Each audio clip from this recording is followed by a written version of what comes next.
맨발로 쓰는 편지. 맨발로 쓰는 아침 편지. 2023년 8월 1일. 채식과 신선한 먹거리, 그리고 맨발 걷기의 중요성은 아무리 강조해도 지나침이 없다. 좋은 아침입니다. 어제 네이버 카페에 건강 전도사인 정도령님이 너무나 심각한 20대에서 40대 대장암 증가율이라는 경고의 글을 올리고 자신이 청계천 자전거 여행을 하면서 준비한 건강한 점심 식단에 참치캔이 포함되어 있어 깜짝 놀랐습니다. 맨발 걷기와 섭생은 수레의 두 바퀴와 같고 가능한 매일매일 일상의 삶에서 맨발 걷기와 건강한 섭생의 원칙이 예외 없이 지켜져야 한다는 관점에서 볼 때 캔 음식은 정말 피해야 할 요인이라 생각되기 때문입니다. 관련하여 최근 발간된 졸저 맨발 걷기가 나를 살렸다의 증언편 중 제일 앞에 올려진 소명님의 유방암과 친구처럼 살아온 30년의 특별한 이야기가 다시 떠오릅니다. 그 글에는 단순히 채식이 중요하다는 사실을 넘는 소명님만의 몇 가지 중요한 통찰이 있습니다. 그것을 놓쳐서는 안 되겠다 싶어 아래 몇 가지 말씀을 더 보태고자 합니다. 우선 소명님은 27년 전 채식을 중시한 혁명적인 생활태도의 변화 이외에도 캔 음료 대신 과일을 먹었습니다. 예전에 늘 식사 준비하기가 귀찮아 외식과 인스턴트를 즐겼던 생활에 종지부를 찍었습니다. 일주일 단위로 몸이 달라지는 걸 느낄 수 있었고 몸이 가벼워지면서 매사에 의욕이 생기기 시작했습니다. 믿을 수 없는 변화였습니다.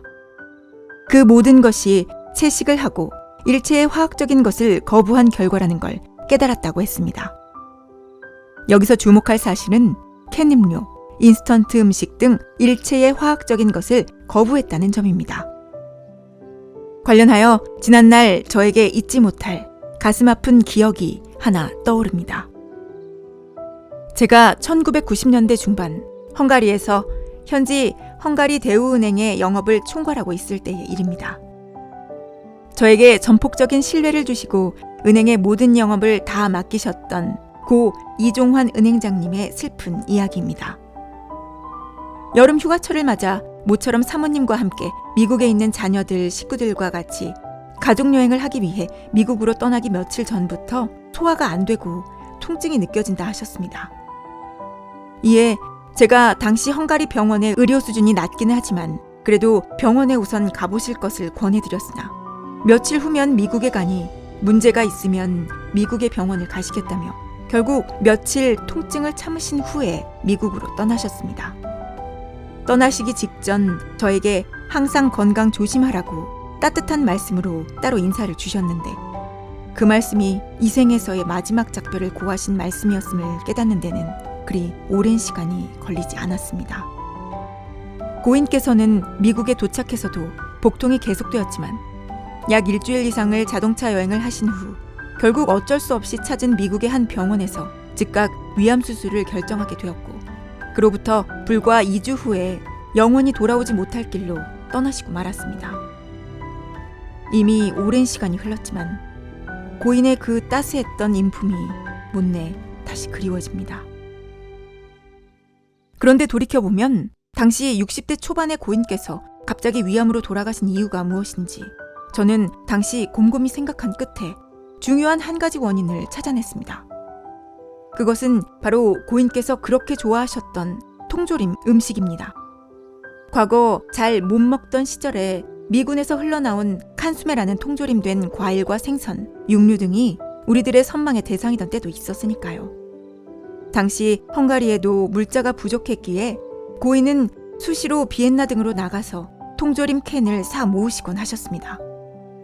고인의 댁에 방문하면 지하방 사면 벽에 가득 저장해 놓은 각국의 각종 통조림을 구경시켜 주시고는 그중 맛있는 캔을 골라 그 자리에서 따서 나누어 주시곤 했습니다.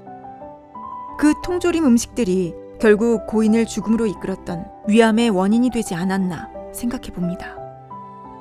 오랜 시간 캔 속에 저장된 과일이나 음식이 산패되어 몸을 해롭게 하는 지방산 등이 생성되고 그것이 암을 유발하는 요인이 될 수밖에 없기 때문입니다. 여기서 우리는 위 소명님의 말씀대로 캔 음료, 인스턴트 음식 등 일체의 화학적인 것을 거부하는 것 외에 일체의 통조림된 음식 역시 거부해야 된다는 통찰에 이릅니다. 다시 말씀드리면 일체의 통조림된 캔 음식, 패스트푸드 등을 거부하고 신선한 과일과 주스, 야채, 음식들을 계절에 맞게 골라서 먹고 청량음료 대신 질 좋은 신선한 생수를 마시는 지혜를 가져야 됩니다. 소명님은 채식의 중요성에 대한 강의를 듣고 1년 6개월 정도 채식을 실천하던 중 유방암 초기임을 알게 되었습니다. 그때 검진 결과에 단호한 태도로 임한 것이 눈에 띕니다. 암 선고를 받고도 한마디로 나는 이제 죽었다는 생각으로 의기소침해진 것이 아니라 만약 지난 1년 6개월 동안 채식을 하지 않았더라면 아마도 나는 지금쯤 유방암 말기로 판정받았을 것이다. 따라서 지금처럼 채식을 계속하면 나는 반드시 살아난다는 확고한 신념을 가진 것입니다.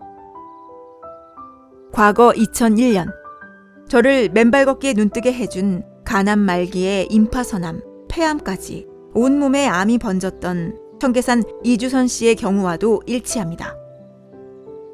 이주선 씨는 암과 싸워 이길 수 있었던 것은 바로 살 수 있다는 자신감과 좋은 체력 덕분이었다며 피눈물을 쏟으면서 살려고 발버둥을 쳤기 때문에 지금 이 자리에 있을 수 있다고 말씀하셨습니다. 또 암 환자들에게 가장 중요한 것은 바로 나 자신을 믿는 난 할 수 있다는 자신감이라고도 하셨습니다. 바로 소명님도 그러한 암의 치유에 대한 확고한 신념과 긍정적인 태도, 그리고 그를 실천하는 불굴의 의지가 있었기에 닥쳐온 유방암을 극복해낸 것입니다. 여기 소명님의 이야기에서 더 나아가 영민님, 미숙님은 물론 열례님, 순례님, 그리고 병목님 등 많은 분들이 그 어려운 암들로부터 치유되도록 그 전기를 마련한 매일 하루 3회, 3시간에서 5시간의 맨발 걷기가 더해진다면 금상첨화겠지요. 이에 현재 각종 암과 투병하고 계시는 저희 회원님들은 물론 전국에 계시는 암 환우 여러분들께서도 위 소명님 글로 이제는 조금도 두려워하지 마시고 다시 한번 용기와 신념을 가지시고 채식과 신선한 먹거리 그리고 맨발 걷기로 머지않은 날 치유의 증언들을 웅변하실 수 있는 멋진 날들이 도래하길 우리 모두 힘차게 응원하고 같이 동행하겠습니다. 감사합니다.